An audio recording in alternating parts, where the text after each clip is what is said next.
Hello everyone and welcome to EDT 507 Module 5. So here we are, we are officially now at the halfway point, we're turning the corner, so everything's really going quickly, right? So let's see what's up for this week. We're going to read some articles and really a website and an article in the week 5 folder, okay? So let me take us to this folder quickly. Alright, so here's we're talking about, change and evaluating and planning as a tech leader, okay? So we'll go into the folder here. And there's the action sheet. Here's the materials. Okay. And I'm actually not going to use this one. I decided not to. Okay. So you won't see that one in yours. But there's this really interesting blog post, an article in Edutopia about roadmap to change. I thought it was really well done. And it's fairly current. And it gets into this idea of trusting and leadership and innovating. And I'm talking about in a one-to-one program, and you're reading that Project Red. It's also going to get into more one-to-one programs, but this is, I think, a nice thing. 5 ways to plan a tech initiative, and it gives you kind of like this map, these trends of how to actually do this, right? So this would be really nice to actually use. Okay, so we're going to look at that first, and then there's this article, teaching educational leadership using Web 2.0. Let me bring it up here for a moment for you in the Schoology viewer. Okay, let's make this full screen. All right, now this article is a little bit dated. It's a few years old, and when some of the technologies that it mentions, like in Web 2.0, for now these seem pretty common tools for us. But I don't really want you to get caught up with that aspect of it. Okay, I want you to focus on the ideas, the methods, the larger ideas that are put in place here, and I think you'll really appreciate it. Okay, so go through this. It's a good piece. I think you're gonna like it, and I think we're gonna get a lot out of it. All right, again, it's a little bit more geared towards higher ed, but again, look at the larger picture of how you put this into your own use. All right, so those are the 2 things we're gonna look at. Not a lot, because I want you to keep on reading the Project Red book.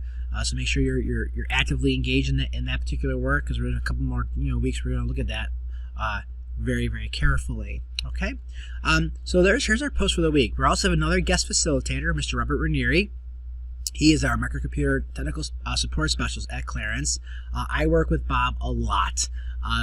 He is the main individual who I think is responsible for making sure our network, our infrastructure is in top shape, that it's changed so much for the better the past 5-6 years, and we work a lot together where Bob will ask me to test out new technologies and give him feedback, so we have a pretty good relationship together, and he's going to join us. So please consider these questions. I want you to ask him some questions. So we talked about Dr. Hicks last week from a larger district standpoint.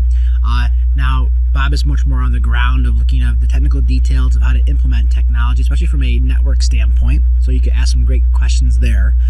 So here are the 5 trends, ideas in that first blog post. Do you agree with them? Do you not? You can take issue. Are they feasible? Then that second reading, all right, by Shinsky and Stevens, all right, again, focus on the major ideas presented. That's what we're really looking for, right? Now, that's all due by the 15th, and then by the 19th, you're deliverable. Okay, so remember, you've already chosen your institution. Hopefully by now you did a draft of your needs assessment. You did an interview. So now we're going to sort of put this together in a much more careful way. Okay, you're going to put together a needs assessment. You're going to look at the strengths and weaknesses of the chosen institution. I'm also going to ask you to present find some sort of graphic organizer. I love Lucidchart. It's not the only tool out there. We've used Lucidchart a lot in EDT 506. There's other graphic organizing tools, but just a suggestion. The plan would be incorporate your scholarly sources as well that you found that would offer justification for your claim. So again, we're trying to be scholar practitioners, really be on the ground, observing, implementing change, at the same time backing those ideas up with sound research and best practices. Okay, so please follow the outline you created in week 4, and please refer to the objective of the assignment here. Use the subheadings to separate each section.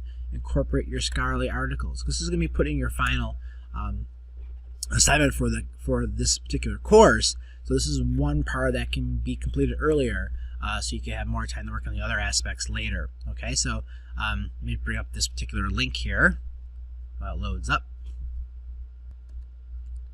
Okay, so there's the common assignment. All right, and we've already looked at this together. Bring this in full screen. Okay. Now, the needs assessment, you're eventually going to create a larger technology plan here, right? But we want to have the needs assessment to sort of follow the major headings, okay? So this is where you want this needs assessment. Please look this over, okay? So that's going to be an important part. So you're already, doing this right now in Module 5, okay? So look at this assignment to help guide you as you make your own needs assessment for this particular course. Okay, perfect. All right, so let's get out of that. Okay, and you're gonna put this in the drop on turnitin.com now, not on Schoology. Okay, and this is what I want you to actually work on. So we're going into turnitin.com, not Schoology. Post reply to other students' initial discussion post from Wednesday, and then continue reading that revolutionizing education piece. Sorry about that. So let's go into Schoology.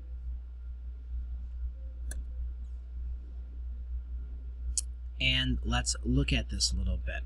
Okay. Okay, sorry about the bells there. So let's look at, again, back to Schoology. Here's our drop for the discussion. Bob Ranieri will also be putting his post there as well. And here's just a reminder, as a check. Do not put your needs assessment here. Please, again, submit to turnitin.com. And again, the directions for accessing it are on the syllabus. If you need to kind of go back and do that. I think as of right now, only 3 people in the course made their accounts. Remember, that was a direction given on the very first week of our course together. The information to access turnitin.com is on the last page of the syllabus. The password, the code, all that stuff to do would be very easy. So if you have any problems, please let me know, and we'll get that taken care of right away for you. So that's our week here. So hope that made sense. And I hope you have a few questions, but if you do, let me know. All right, have a great day. Bye-bye.